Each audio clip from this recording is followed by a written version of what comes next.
ආයිබෝවන් සුබ දවසක්. ඔයාලා අදත් එකතුලා ඉන්නේ සිලබස් ඇකඩමි කියන මගේ YouTube channel එකත් එක්ක. ඉතින් අද අපේ මාතෘකාව වෙන්නේ 10 වසර විෂය නිර්දේශයට අදාළව නාට්‍ය හා රංග කලාව යන විෂයෙහි තුන්වෙනි වාරයේ වැදගත්ම පාඩමක් වන රංග භූමිය යන පාඩම.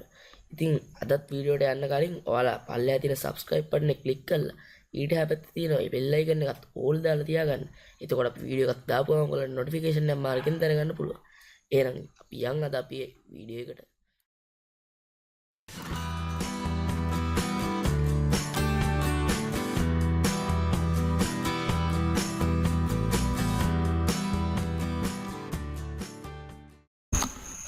හරි අපි එහෙනම් ඉතින් පාඩම් පටන් ගමු. මම අද ඔයාලට මේ පාඩම කරන්න බලාපොරොත්තු වෙන්නේ කැලණිය අධ්‍යාපන කාර්යාලයෙන් ඩවුන්ලෝඩ් කරගත්ත මෙන්න මේ PDF එකකින්. මේක ඇත්තටම ඔයගලන්ට නාට්‍ය කලාව කියන්නේ නාට්‍ය රංග කලාව විෂයේ තියෙන තුන්වෙනි වාරයේ ගොඩක් දේවල් මේ ස්ටඩි පැක් එකක් විදිහට දාලා තියෙන PDF එකක්. මම මේක ඔයගලන්ට පල්ලෙහා ඩිස්ක්‍රිප්ෂන් එකේ හරි පළවෙනි කමෙන්ට් එකේ හරි දාලා තියන්නම්. ඔයගොල්ලෝ එකෙන් ඩවුන්ලෝඩ් කරගන්න. අපි එහෙනම් අපි පාඩමට යමු. අපේ තුන්වෙනි වාරයේ වැදගත්ම පාඩමක් තමයි මෙන්න මේ රංග භූමිය කියන්නේ. එතකොට අපි රංග භූමියක් ගැන ගත්තොත් අපිට සරල පැහැදිලි කිරීමක් උඩ දීලා තියෙනවා. නාට්‍යයක් රඟ දක්වන ඕනෑම ස්ථානයක් රංග භූමියක් ලෙස දැක්වේ. ඒ කියන්නේ අපි නාට්‍යයක් රඟපාන එක්ක නාට්‍යයක් ප්‍රදර්ශනය කරන ඕනම ස්ථානයක් අපිට රංග භූමියක් ලෙස හඳුන්වන්න පුළුවන්. එතකොට ඔයගලන්ගේ විභාගයේ අහන්න පුළුවන් නාට්‍ය රංග භූමියක් කියන කුමක්ද කියලා. එතකොට ඔයගොල්ලෝ උත්තරේ ලියන්න පුළුවන් නාට්‍යයක් රඟ දක්වන ඕනෑම ස්ථානයක් රංග භූමියක් ලෙස හැඳින්වෙයි. ඕගොල්ලෝ මේක PDF එක ඩවුන්ලෝඩ් කරගත්තත් ඔයගොල්ලන්ට දැන් මම මෙතන YouTube එක හරහා මේ channel එකකින් කරන පාඩම් ටික ඔයගොල්ලෝ පොතක් අරගෙන ලියාගත්තොත් ඔයගලන්ට විභාගෙදී ගොඩක් ලේසි වෙන්න පුළුවන්. ඒ හින්දා එහෙම කරොත් ඔයගොල්ලන්ට ගොඩක් ලේසි වෙයි විභාගෙට උත්තර ලියන්න. හරි. ඊට පස්සේ ඊළඟ පොයින්ට් එක විදිහට අපිට ගත්තොත් තියෙනවා අපේ විභාගෙදී අහන්න පුළුවන් රංග භූමියක් හඳුන්වන තවත් නම් ලියා දක්වන්න කියලා. එතකොට ඔයාලට ගන්න පුළුවන් රංග පීඨය, කරලිය, රංග මඩල, රංග වේදිකාව. ඔය වගේ නොයෙකුත් රංග නම් වලින් රංග භූමිය හඳුන්වනවා. එතකොට ඔයගොල්ලෝ පොයින්ට් එකක් දාලා ලියා ගන්න රංග භූමිය හඳුන්වන තවත් නම්. රංග පීඨය, කරලිය, රංග මඩල, වේදිකාව ඒ වගේ නම් වලින් තමයි රංග භූමිය හඳුන්වන්නේ. ඊට පස්සේ අපි ගත්තොත් මේ රංග භූමියට ලොකු ඉතිහාසයක් තියෙනවා. ඒ කියන්නේ මානව සංහතියේ ආරම්භයත් සමගම සිදුවුවක් ලෙස තමයි මේ රංග භූමිය ආරම්භය අපි සරටුවන් කියන්නේ. ඒ කියන්නේ ආදිවාසී ජනතාව අතර තිබ්බා ඒ කාලේ අර දඩයම් සංස්කෘතියේ අංගයක් විදියට අර මස් ඒගොල්ලෝ පුලුස්සාගෙන තමයි කෑවේ. එතකොට ඒගොල්ලේ මස් මේ කියන්නේ සත්තුන්ව මරලා මස් අරගෙන ගිනි මැලයක් ගහලා ඒ මස් පුච්චනකොට ඒ මස් පිච්චෙනකන් ඒගොල්ලෝ ගිනි මැලේ වට රොක් වෙලා නටලා ප්‍රීති වෙලා ඒගොල්ලෝ සතුට සාපේචී යෙදුණා. ඒ කියන්නේ ආදිවාසීන්ගේ චාරිත්‍රයක් ඒ ඉතාමත් ඈත ඉතිහාසය. ඒ කියන්නේ එතකොට මේකට ලොකු ඉතිහාසයක් තිබිලා තියෙනවා මේ රංග භූමිය කියන සංකල්පෙට.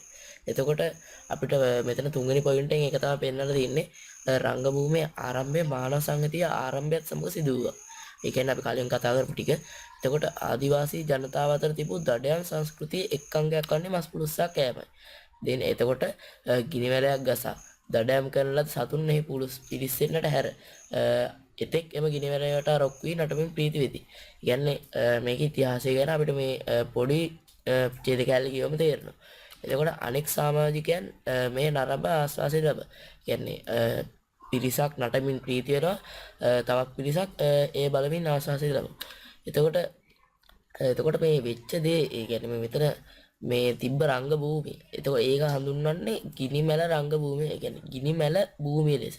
අපිට මෙතන බෝල්ඩ් කරපු තද පළු පාට අකුරෙන් බලා ගන්න පුළුවන්. මම එතන මෙන්න හයිලයිට් කරා. ඕන්න ලියා ගන්න ඕගොල්ලෝ. ගිනි මැල භූමිය ලෙස තමයි මානවයාගේ පළමු රංග භූමිය හඳුන්වන්නේ. මේකත් මම හයිලයිට් කරන්නම් මානවයාගේ පළමු රංග භූමිය. හරි. මේකත් හයිලයිට් කරලා තියන්නම් ඔයගොල්ලෝ ලියා ගන්න. හරි. මානවයාගේ පළවෙනි රංග භූමිය කුමක්ද කියලා පේපරේ ඇහුවොත් එතකොට ඔයගොල්ලෝ දන්නවා ගිනිමැල භූමිය තමයි මානවයාගේ පළවෙනි රංග භූමිය.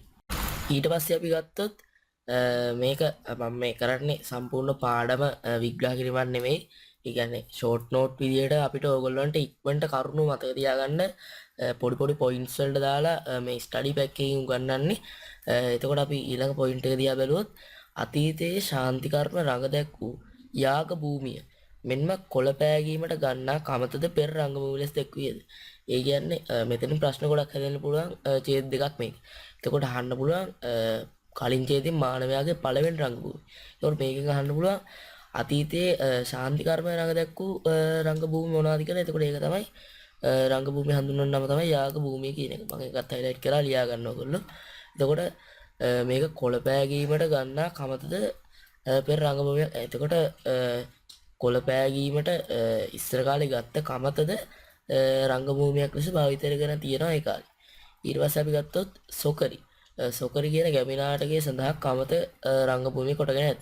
කියන්නේ කලින් කතා කරපු පොයින්ට් එකේ වගේ කොළ පෑගීමට ගන්නා කමත පෙර රංගභූමියක් ලෙස භාවිත කර තිබ්බනේ. ඒ කියන්නේ ඒක භාවිත කරලා තියෙන්නේ සොකරි ගැමි නාටකයේ සඳහා. එතකොට මම මේක හයිලයිට් කරන්න සොකරි ගැමි නාටකයේ කියලා මේ ටික හයිලයිට් කරලා කමත කියලා හයිලයිට් කරගන්න ඕගොල්ලෝ එක් කලබල ලියා ගන්න. හරිද? එතකොට ඔයගලන්ට මෙතනින් පේන්නේ වගේ රංගභූමියක ෆොටෝ එකක්. ඊට පස්සේ අපි ඊළඟ දිහා යමු. එතකොට ඊළඟ පොයින්ට් එක අපිට දීලා තියෙනවා කෝලම් රංගභූමිය සඳහාද එලිමහන් භූමියක් යොදා ගන්න අතර එය තානායම් පොළනමින් හඳුන්වනවා. ඒ කියන්නේ කෝලම් කියන නාට්‍ය සඳහාද යොදාගෙන තියෙන රංගභූමිය එලිමහන් රංගභූමිය. ඒ කියන්නේ අපි දැන් මෙතන කතා කරපු කොට ඔක්කොම වගේ එලිමහන් රංගභූමිය. එලිමහන් සහ ගෘහස්ත රංගභූමිය කියලා තියෙනවා. එතකොට මේකත් එලිමහන් රංගභූමියක්. එතකොට මේක හඳුන්වලා තියෙන නම තමයි තානායම් පොළ කියන රංග නම. එතකොට ඔයගලන්ට පේනවද දන්නේ මෙතන ඒ තානායම් පොළ කියන රංගභූමියේ රූපයක් තමයි මෙතන තියෙන්නේ. එතකොට ඔයගලන්ට පේනවා මෙතන මඩුව පොල්ලත් සෙවලි කරලා මඩුවක් තියෙනවා. වෙස්සත්ත තියෙනවා මෙතන මඩුවට ඉස්සරහින්. ඊට පස්සේ සබේ තියෙනවා. සබේට තමයි තානායම් පොළ කියලා කියන්නේ. ඊට පස්සේ මල් පැල ගොක්කොළ වලින් සහ කෙහෙල් පතුරු වලින් සැකසූ මල් පැල තමයි මෙතන තියෙන්නේ. මේක ඔයාලට පේනවා ඇති කියලා මම හිතනවා. ඊට පස්සේ අපි ඊළඟ එකට ඉක්මනටම යමු. අපි ඊට පස්සේ බලුවොත් ඉන්පසු නාටකම් නාට්‍ය සඳහාද යොදාගත්තේ කරලිය නම් වූ රංගභූමිය. කියන්නේ නාටකම් කියන නාට්‍ය වලටත් යොදාගෙන තියෙන්නේ කරලිය නම් වූ රංගභූමිය. එතකොට මම මේකත් හයිලයිට් කරනවා. ඔයගොල්ලෝ මේක පොයින්ට්ස් දාලා ලියාගත්තොත් ගොඩක් ලේසි වෙයි. හරි. නාටකම් සඳහා යොදාගෙන ඇත්තේ කරලිය නම් වූ රංගභූමිය. ඊළඟට අපි ගත්තොත් එතෙන් සිට වර්තමානයේ දක්වා වේදිකාව වන කියන්නේ අපේ වර්තමානයේ සිට එතන ඉඳන් වර්තමාන වෙනකන් පින්තූර රාමු වේදිකාව හේවත් ප්‍රොසීනියම් වේදිකාව තමයි ලංකාවේ ජනප්‍රිය වෙලා තියෙන්නේ. ඒ කියන්නේ ඒ කාලේ ඉඳන් මේ වෙනකම් ප්‍රසිද්ධ මේ පින්තූර රාමු වේදිකාව. ඒවත් නැත්නම් ප්‍රොසීනියම් වේදිකාව. අපි බලමු මේ ප්‍රොසීනියම් වේදිකාව කියන්නේ මොකක්ද කියලා ඉස්සරහට. මම මේකත් හයිලයිට් කරගන්නවා. හරි. ඊට පස්සේ බැලුවොත් රංග භූමියක ප්‍රධාන අංග තුනක් තියෙනවා. රංග භූමියක ප්‍රධාන අංග තුන තමයි එකක තමයි රංග භූමි. කියන්නේ රංග භූමියේ ප්‍රධාන අංග තමයි. ඒ කියන්නේ ඒකේ පළවෙනි එක රංග භූමිය. දෙවෙනි එක ප්‍රේක්ෂකාගාරය. ඒ කියන්නේ ප්‍රේක්ෂක සිටින ස්ථානය තමයි ප්‍රේක්ෂකාගාරය කියලා හඳුන්වන්නේ. ඊපස්සේ නේපත්‍යාගාරය. ඒ කියන්නේ ඒකේ තුන්වෙනි පොයින්ට් එක තමයි නේපත්‍යාගාරය කියන්නේ. ඊට පස්සේ අපි බලමු රංග භූමියක තිබිය යුතු ලක්ෂණ. ඔයගොල්ලෝ මේක පොයින්ට්ස් දාලා ලියා ගන්න. මම මේක සම්පූර්ණ මේකම හයිලයිට් කරනවා. පොයින්ට්ස් දාලා ඔයගොල්ලෝ ලියා ගන්න. ඊට පස්සේ රංග භූමියක තිබිය යුතු මූලික ලක්ෂණ. මූලික ලක්ෂණ අපිට මෙතන හතරක් තියලා තියෙනවා. අපි මේ හතරම පාඩම් කරන් ගියොත් විභාගෙ ලේසියෙන් උත්තර ලියන්න පුළුවන්. මොකද මේකෙන් ඕගලන්ට පැහැදිලි කරන්න වෙන්න පුළුවන්. අපි මේ හතරම පාඩම් කරන් ගියොත් අපිට ලේසියෙන් විභාගෙ ලියා ගන්න පුළුවන් වෙයි. අපි බලමු මොනවද තියෙන්නේ කියලා. රංග භූමිය සමතලා බිමක් විය යුතුයි. ඒ කියන්නේ අපි නාට්‍ය රංග දක්වන ඕනෑම ස්ථානයේ රංග භූමිය කියන්නේ. ඒ කියන්නේ රංග භූමිය සමතලා බිමක් විය යුතුයි. හරිද? ඊට පස්සේ නළු නිලියන්ට රංගපෑමට ප්‍රමාණවත් අවකාශයක් තිබිය යුතුයි. ඒ කියන්නේ නළු නිලියන්ට එතන රංග දැක්වීමට රංගපෑමට තමන්ට ඇති වෙන්න ඉඩ තියෙන්න ඕනේ. ඒ කියන්නේ ප්‍රමාණවත් අවකාශය. ඒක තමයි මේ දෙවෙනි පොයින්ට් එකෙන් දීලා තියෙන්නේ. ඊට පස්සේ තුන්වෙනි පොයින්ට් එක ගත්තොත් ප්‍රේක්ෂකයන්ට පහසුවෙන් නැරඹිය හැකි ලෙස පිළිපිට යුතුයි. ඒ කියන්නේ ප්‍රේක්ෂකයන්ට හොඳට පේන විදියට, හොඳට බලන්න පුළුවන් විදියට, පහසුවෙන් ඉන්න පුළුවන් විදියට ඒ රංගභූමිය තියෙන්න ඕනේ. ඊළඟට බලුවොත් රංග ශිල්පීන්ට අවශ්‍ය වෙන ආවම පහසුකම් වලින්වත් රංග භූමිය සමන්විත වෙන්න ඕනේ. ඒ කියන්නේ ඔය රංග ශිල්පීට ඇඳුම් මාරු කරන්න, එතකොට ඔය වගේ දේවල් කරන්න ආවම පහසුකම් වලින්වත් මේ රංග භූමිය සමන්විත යුතුයි. එතකොට මම මේ සමන්විත විය යුතුයි. එතකොට මම මේ ටිකත් මේ විදිහට හයිලයිට් කරගන්නවා. ඔයගොල්ලෝ මේ ටික ලියා ගන්න. හරිද? ඊට පස්සේ බලමු රංග භූමි වර්ග. ඔයගලන්ට මේකේ වේගය වැඩි වගේ නම් වීඩියෝ එක පෝස් කරලා ටක් ගාලා මේ ටික ලියාගෙන ඊළඟ ටික අහන්න. හරිද? ඊට පස්සේ රංග භූමි වර්ග. රංගභූමි වර්ග ගත්තොත් ප්‍රධාන වශයෙන් කොටස් දෙකකට බෙදෙනවා. මම අර කලින් කිව්වා වගේ එලිමහන් රංගභූමි සහ ගෘහස්ත රංගභූමි. එතකොට ඔයගොල්ලෝ එලිමහන් රංගභූමි ගොඩක් කලින් කතා කරා අපි දැන් ඉස්සරහට කතා කරන්නේ ගොඩක් ගෘහස්ත රංගභූමි ගැන. එහෙනම් ඔයගොල්ලෝ මේ ටිකත් ලියාගන්න. ඔයගොල්ලෝ රංගභූමි කියලා මාතෘකාවක් දාලා වර්ග කියලා මාතෘකාවක් දාලා රංගභූමි ප්‍රධාන වශයෙන් කොටස් දෙකකට බෙදේ. එනම් කියලා දාලා මේ දෙක ලියාගන්න. එලිමහන් රංගභූමි සහ ගෘහස්ත රංගභූමි. ඊට පස්සේ ගත්තොත් වර්තමානයේ නාට්‍යකරුවන් භාවිතය ගන්න රංගභූමි අපිට මේ විදිහට වර්ග කරන්න පුළුවන්. මේ ටික අනිවාර්යයෙන්ම ලියාගන්න. මේ ටික අනිවාර්යයෙන්ම විභාගෙට එනවා. ඒ කියන්නේ 100% මේ ටික විභාගෙට එනවා. අනිවාර්යයෙන් ලියාගන්න වර්තමානයේ නාට්‍යකරුවන් භාවිතය ගන්න නාට්‍ය වර්ග. හරිද? එතකොට පළවෙනි එක තමයි එරීනා රංගශාලාව. එරීනා රංගශාලා. ඒ කියන්නේ කවාකාර වටරව් රංගශාලා තමයි එරීනා රංගශාලාව. ඊළඟ අර්ධ කවාකාර රංගභූමි. අර්ධ කවාකාර රංගභූමි අපි දැකලා තියෙනවා. ඒවා තමයි මේ දෙවෙනි එකේ දීලා තියෙන්නේ. ඊළඟට අපි කලින් අපිට හම්බෙච්ච ප්‍රොසීනියම් වේදිකා. ඒ කියන්නේ පින්තූර රාව්. එහෙම නැත්නම් තාරුක්කු කියලා කියනවා. අපි ඉස්සරහ බලමු මේ ප්‍රොසීනියම් වේදිකා කියන්නේ මොනවද කියලා. ඊට පස්සේ ජංගම වේදිකා. මේ හතර අනිවාර්යයෙන්ම විභාගෙට එනවා. එක්ක අහනවා නැත්නම් MCQ ප්‍රශ්නකට හරි එන්න පුළුවන්. හරි අපි එහෙනම් යන් අපේ ප්‍රොසීනියම් වේදිකා මාතෘකාවට ඒකට පින්තූර රාමු කියලාත් කියනවා ආරුක්කු කියලාත් කියනවා. එතකොට මේගොල්ලන්ට පේන්නේ පින්තූර රාමු. එහෙම නැත්නම් ප්‍රොසීනියම් වේදිකාවක රූපයක් පික්චර් එකක්. ඊට පස්සේ අපි මේ පොයින්ට් එක කියවුවොත් නූතන රංගභූමි හේවත් ප්‍රොසීනියම් වේදිකාව කොටස් 9කට බෙදනු ලැබේ. ඒ කියන්නේ අපි මේ වේදිකාව කොටස් 9කට බෙදා දක්වන්න පුළුවන්.